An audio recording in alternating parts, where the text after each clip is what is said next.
বর্তমানে অনেক কাজের জন্য ব্যাকগ্রাউন্ড ইমেজ পরিবর্তন করা প্রয়োজন হয়। কারণ অনেক ক্ষেত্রে অফিসিয়াল কাজের জন্য ব্যাকগ্রাউন্ড ইমেজ পরিবর্তন করা প্রয়োজন। অন্যদিকে বিভিন্ন গ্রাফিক্স ডিজাইনের জন্য ব্যাকগ্রাউন্ড ইমেজ পরিবর্তন করতে হয়। তাহলে চলুন জেনে নিই কিভাবে মোবাইল দিয়ে সহজে ছবির ব্যাকগ্রাউন্ড পরিবর্তন করবেন। প্রথমে আপনার মোবাইলের ক্রোম ব্রাউজারটি ওপেন করতে হবে। এরপর সার্চ বারে টাইপ করেন www.remove.bg। ওয়েবসাইটটি ওপেন করে আপলোড ইমেজ অপশনে ক্লিক করুন। এবার আপনি যে ছবির ব্যাকগ্রাউন্ড পরিবর্তন করতে চাচ্ছেন সেটি সিলেক্ট করুন।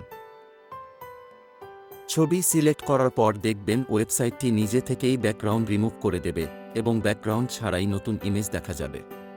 আপনি চাইলে ছবিটি এডিট করতে পারবেন। এজন্য ছবির পাশে এডিট অপশনটি ক্লিক করলে দেখবেন অনেকগুলো ছবি। সেখান থেকে আপনি আপনার পছন্দের ছবিটি সিলেক্ট করে ছবিটি ব্যবহার করতে পারবেন। নিচে ডাউনলোড অপশনটি দেখতে পাবেন। আপনি চাইলে ডাউনলোড অপশনটি ক্লিক করে ছবিটি ডাউনলোড করতে পারবেন। এভাবে আপনি চাইলে সহজেই যে কোনো ছবির ব্যাকগ্রাউন্ড পরিবর্তন করতে পারবেন আপনার হাতে থাকা মোবাইল ফোনটির সাহায্যে। ভিডিওটি ভালো লাগলে অবশ্যই ফেসবুক পেজটি লাইক করে পাশে থাকবেন। পাশাপাশি ইউটিউব চ্যানেলটি সাবস্ক্রাইব করতে ভুলবেন না।